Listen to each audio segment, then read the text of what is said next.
साथियों नमस्कार। Finally 70th BPSC का नोटिफिकेशन आउट हो गया है। यहाँ एक एक पूरी नोटिफिकेशन को मैंने पढ़ा है और उसके बाद चीज़ों को जो भी इम्पोर्टेंट इसमें बातें हैं उसको हाईलाइट किया है और मैं आपको पढ़ के बता देता हूँ कब से फॉर्म भरे जाएंगे, क्या क्या कुछ चेंजेज हैं, सिलेबस क्या है, एवरीथिंग, मेडिकल स्टैंडर्ड्स क्या है। और इसका जो पीडीएफ है वो टेलीग्राम पे हम प्रोवाइड कर देंगे, आप वहाँ से देख भी लेंगे, एक एक बार चीज़ों को पढ़ भी लेंगे। सबसे इम्पॉर्टेंट जो बात है और जिसके लिए सबसे ज़्यादा आप देखने के लिए ललायित होंगे, इनफैक्ट आपको पता भी होगा कि जो एसडीसी की पोस्ट है जिसे बीएएस या एसडीएम अनुमंडल पदाधिकारी की पोस्ट कहते हैं, इसकी 200 वैकेंसी है और इसमें 67 विमेन को है। इस 200 में 67 विमेन को है और ये जो यहाँ पे आपको दिखता है ये आरक्षण के अनुसार डिफरेंट कैटेगरीज बनाई गई हैं। जैसे कि इस 200 में 80 सीटें अनारक्षित है, इस 80 में से 28 आप घटा लेंगे तो इतनी सीटें जनरल कैटेगरी को मिली है। सेम या यहाँ पे फिर आगे ईडब्ल्यूएस को है 20, 7 विमेन को है। अनुसूचित जाति में 32 सीटें हैं जिसमें 11 विमेन को है। अनुसूचित जनजाति में 2 है जिसमें विमेन को नहीं है। ऑफ कोर्स विमेन को नहीं है तो जनरल में तो फाइट कर ही सकते हैं, या फिर ये जो 2 सीटें हैं इसमें भी विमेन फाइट कर सकती हैं। ओके, तो अत्यंत पिछड़ा वर्ग है, इसमें 36 है तो 13 विमेन को है। पिछड़ा वर्ग में 24 है तो 8 विमेन को है और पिछड़े वर्गों की महिला इसमें 6 सीटें दी गई हैं। चूँकि जो नया रिजर्वेशन का पॉलिसी था तो इसको जो है हटाया गया था और मर्ज किया गया था उसमें, बट चूँकि ये पुराने रिजर्वेशन पे है, क्या सुप्रीम कोर्ट का फैसला होगा उसके बाद ही रिजल्ट आएगा, हम उसको आगे देखेंगे भी।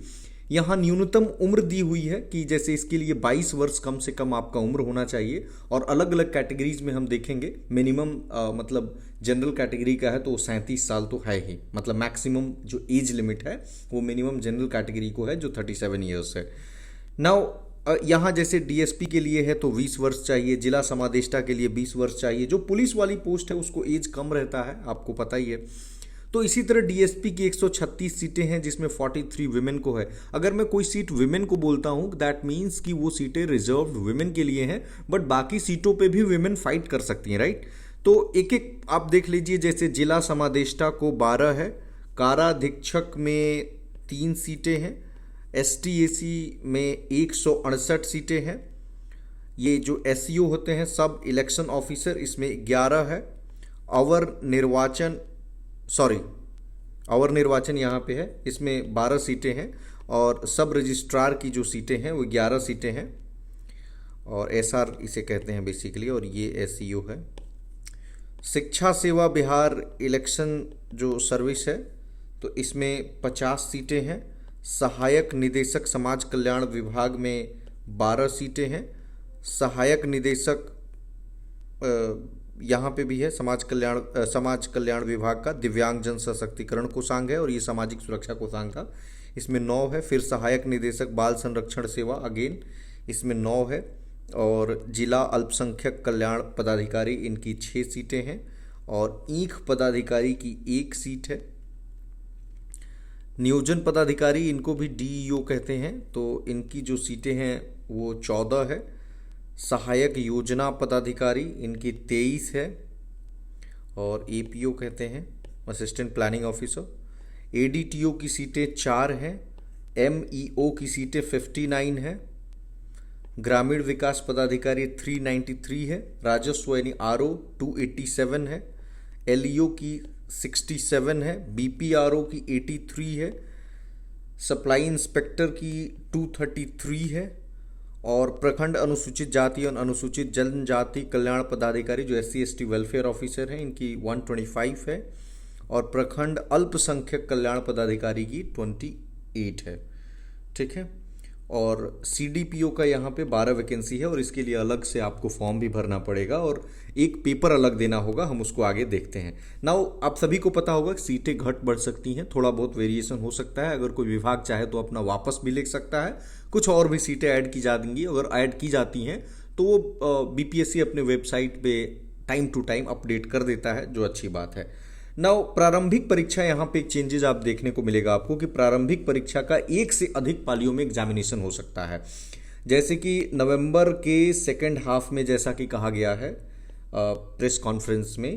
तो हो सकता है कि एक से अधिक पालियों का मतलब क्या है, डिपेंड करता है, 2 भी हो सकता है, 3 भी हो सकता है, और एक से अधिक सेट में set A, set B, set C, set C D इस तरह से बनाए जा सकते हैं, सेट ई इस तरह से, और तब परीक्षाएं ली जा सकती हैं। कई सारे सेट बनाए जा सकते हैं पेपर्स के, और रिजल्ट निकालने में देरी हो सकती है। अगर ऑनरेबल सुप्रीम कोर्ट का जो फैसला होता है जिसमें जो 65% आरक्षण का मैटर है, तो इसमें सुप्रीम कोर्ट का जो फैसला होगा तो उसी के आलोक में रिजल्ट दिया जाएगा। आपको पता भी है TRE 3 का रिजल्ट अटका पड़ा है।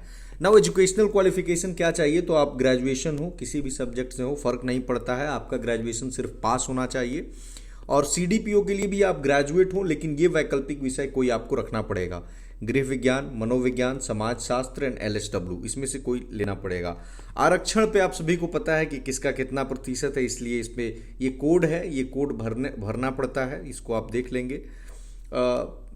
जो अस्थायी दिव्यांगता है, रिन्यूअल करा लीजिएगा आप अपने सर्टिफिकेट को, और PWD जो कैंडिडेट्स हैं तो उसमें 40% से अधिक आपका डिजेबिलिटी होना चाहिए। और जो स्वतंत्रता सेनानी हैं, इनके जो पोता पोती नाती नतनी है, तो इनको 2% छातीस आरक्षण मिलता है। और जो EWS सर्टिफिकेट है वो 1 साल तक वैलिड रहेगा। और जो भी विमेन अगर मैरिड हैं तो उनके पति के नाम से बनेगा, लेकिन हाँ उनको अपने पिता के नाम का भी दिखाना पड़ेगा, ताकि ये पता लगे कि हाँ वो बिहार के ओरिजिनली निवासी हैं, तभी EWS गर्ल्स का उनको रिजर्वेशन मिलेगा।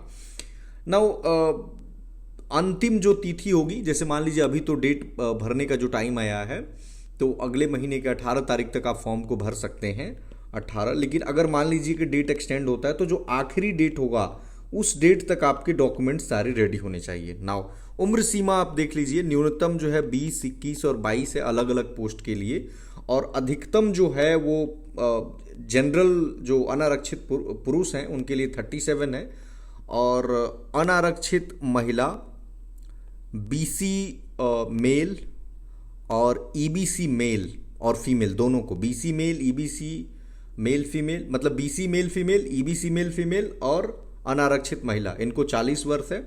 और SC and ST male and female, इनको 42 ईयर्स है, और उसके बाद रिस्पेक्टिवली आप देख सकते हैं। मैट्रिकुलेशन का देखा जाता है जन्म तिथि के लिए आपका। शारीरिक क्षमता लास्ट में 3 पेज इसमें ऐड किया गया है। कितना शुल्क लगेगा, तो देखिए अनुसूचित जाति जनजाति SC ST उम्मीदवार के लिए 150 रुपये, सभी कैटेगरी की जो विमेन हैं जो बिहार राज्य की स्थायी निवासी हैं उनको 150 रुपये, और दिव्यांग है उनको 150, बाकी सभी को 600 रुपये, जनरल हो या और भी EWS हो, BC हो, इनको 600 रुपये देना है। अगर आप आधार नंबर लगाते हैं तो आपको 200 रुपये बायोमेट्रिक फ़ी नहीं देना है, अन्यथा आपको 200 रुपये बायोमेट्रिक फ़ी देना पड़ेगा। नाउ प्रारंभिक परीक्षा कोई बदलाव नहीं है, 1/3 वही नेगेटिव मार्किंग है, 150 प्रश्न होंगे, 150 नंबर का होगा, उसमें आपको 2 घंटे का समय मिलेगा। मेंस में भी कोई परिवर्तन नहीं किया गया है। सामान्य हिंदी 100 अंक का होगा, 30 अंक लाना होगा। जनरल स्टडीज़ 1 300 अंक, जनरल स्टडीज़ 2 300 अंक, और निबंध का 300 अंक का पेपर होगा, और एक ऐच्छिक विषय यानी ऑप्शनल पेपर लेना होगा। 100 MCQs होंगे, और उसमें अलग अलग कैटेगरीज के लिए अलग अलग मार्क्स लाना होता है। और ये अपना जब आप फॉर्म भरेंगे तो ये कोड याद कर लेंगे कि आपके विषय का कोड क्या है, ये कोड आपको फॉर्म में भरवाया जाएगा, राइट। बाल विकास जो परियोजना पदाधिकारी हैं इनके लिए मैंने बता ही दिया, ये परीक्षा का प्रारूप है, और साथ में ये आपको देना पड़ेगा। नाउ हिंदी और इंग्लिश दोनों में प्रश्न पत्र छपा होगा, बताने की ज़रूरत नहीं है। कई सारे लोग पूछते हैं कि क्या हम किसी पेपर को किसी और मीडियम में या किसी पेपर को, जी हाँ बिल्कुल आप लिख सकते हैं। आप चाहें तो बस जो भाषा वाले प्रश्न है ना, जैसे मान लीजिए कि हिंदी का पेपर है तो उसको तो हिंदी में लिखना पड़ेगा ना, अंग्रेजी है या उर्दू है तो उसको लिखना पड़ेगा। बाकी पेपरों को आप चाहें तो GS 1 2 किसी इंग्लिश में लिख दें, ऐसे को हिंदी में लिख दें, या उल्टा भी आप कर सकते हैं ना। आपका जो व्यक्तित्व परीक्षण है यानी पर्सनालिटी टेस्ट, वो 120 अंकों का होगा, और 1020 पे फाइनल मेरिट बनेगा। और आपको एक सर्विस प्रेफरेंस भरवाया जाएगा कि ऊपर से 1 2 3 इस तरह से आप भरेंगे। स्वास्थ्य परीक्षण होगा, 16 रुपये लेकर जाएंगे आप, यहाँ लिखा भी है, और चेंज लेकर जाएंगे प्लीज़। मेधा सूची बनेगी फाइनली 1020 पे, मैंने बता ही दिया। 900 मेंस का होगा प्लस 120 इंटरव्यू का होगा, इतने में जो टॉप करेंगे उनका बहुत इंपॉर्टेंट चीज़, ऑनलाइन आवेदन भरने की जो तिथि है वो 28 सितंबर से शुरू हो जाएगी, और अंतिम तिथि होगी 18/10। प्लीज़ लास्ट मोमेंट का वेट आप नहीं करेंगे, और कोई हार्ड कॉपी आपको भेजने की ज़रूरत नहीं है कमीशन को। आपके पास एक ईमेल आईडी और मोबाइल नंबर फंक्शनल होना चाहिए, वर्किंग होना चाहिए।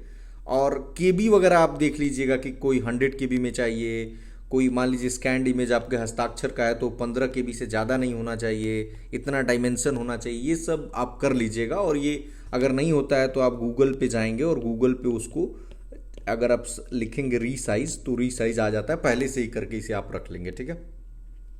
वन टाइम रजिस्ट्रेशन आपको करना होगा, लेकिन जो लोग 69th में वन टाइम रजिस्ट्रेशन कर चुके हैं उनको बस पासवर्ड और लॉगिन डालेंगे, उनका खुल जाएगा, ठीक है। कोई भी आप बीपीएससी का एग्जाम देंगे, आजकल हर जगह हो गया है, यूपीएससी में भी और यूपीपीएससी में भी। ओके, एक फ़ोटो आपको खींचना है, तो जो फ़ोटो खींचे, एक तो फ़ोटो आप अपलोड करेंगे, उसके अलावा एक फ़ोटो खींचना भी है। तो टोपी लगाकर, मफलर लगाकर, रंगीन चश्मा ये सब पहन के नहीं खींचना है। ऑनलाइन पेमेंट करना है, ये आपको पता ही है। एडिट का कोई ऑप्शन नहीं होगा, एक बार जो आपने भर दिया वो भर दिया, कोई ऑप्शन नहीं होगा कि आप बाद में एडिट करेंगे, ठीक है। जो फील्ड एप्लीकेशन होगा आप उसको डाउनलोड कर लीजिएगा। अगर आपको लगता है कि if there is any query तो ये नंबर है और इस नंबर पे आप कॉल करके and only for query related to the online application आप इस नंबर पे पूछ सकते हैं। ये स्पेशल डेडिकेटेड नंबर है फॉर दिस एग्जामिनेशन, जिसपे ऑनलाइन एप्लीकेशन फॉर्म से रिलेटेड आप कोई भी जानकारी चाहते हैं तो आप ले सकते हैं। वैसे अभ्यर्थी जिन्होंने ऑनलाइन आवेदन की प्रक्रिया पूर्ण कर ली हो फिर भी किसी त्रुटि के दृष्टिगत अपना आवेदन कैंसिल करना चाहते हैं तो नहीं कर पाएंगे। अगर आपने फॉर्म को सबमिट कर दिया है and if you want to edit that form, that's not possible. तो ये चीज़ आप ध्यान में रखेंगे, एडिट का कोई प्रावधान नहीं होगा। यानी कि ठीक से, ध्यान से, टाइम लगाकर आप फॉर्म को भरेंगे। किसी भी परिस्थिति में आप किसी अन्य व्यक्ति का मोबाइल नंबर नहीं दें, किसी अन्य का ईमेल आईडी नहीं दें, क्योंकि वो गया तो गया, राइट। तो बहुत मुश्किल में आप पड़ जाएंगे, क्योंकि सब चीज़ उससे होता है। हिंदी और अंग्रेजी में हस्ताक्षर को स्कैन कर लेंगे, और कई लोग कर देते हैं हिंदी वाला हस्ताक्षर अंग्रेजी वाले पे अपलोड कर दिया और अंग्रेजी वाला हिंदी पे। You don't have to do that. अपना जो अद्यतन यानी रीसेंट फोटोग्राफ है उसकी 5 कॉपी आप रख लेंगे, क्योंकि आयोग कभी भी मांग सकता है, खासकर इंटरव्यू में तो मांगेगा ही मांगेगा ना। वो जो शारीरिक क्षमता है उससे आप इसको पढ़ लेंगे कि बिना जूते की कितनी ऊंचाई चाहिए, पूरी सांस छोड़ने के बाद छाती की माप, और ये जो पुलिस सर्विसेज होती हैं उसके लिए इम्पॉर्टेंट होता है। तो ये आप देख लेंगे कि यहाँ पे पूरा है, आप अपना मिला लेंगे। और आँख वगैरह का भी आगे दिया हुआ है कि चश्मा लगा करके, बिना चश्मे का, ये आप सारा पढ़ सकते हैं यहाँ पे, ठीक है। और ये आपको कौन कौन सा रोग हुआ था, अभी कोई प्रॉब्लम तो नहीं है, घुटने में दिक्कत तो नहीं है, कान में कोई समस्या तो नहीं हुई थी, कहीं कोई ऑपरेशन तो नहीं हुआ था। इन सब चीज़ों को मेडिकल में जब आप डॉक्यूमेंट वेरिफिकेशन होगा उसके बाद मेडिकल होगा तो उसमें ये कराया जाएगा। फ्रेंड्स, आई थिंक अब तो नोटिफिकेशन भी आ गया है, अब कोई डिले नहीं करना चाहिए आपको अपने प्रिपरेशन में। और अगर अभी भी आप ढील कर रहे हैं तो मुझे लगता है you are waiting for nothing, क्योंकि इसके बाद हु नोज कि वैकेंसी आए नहीं आए, और आए भी तो why should you wait for that. मतलब आपको करना चाहिए अब मेहनत। That's all from my side, and will take some lessons, I mean some video lectures which I have promised. That will take time, but I'll definitely do that. Thank you very much for listening.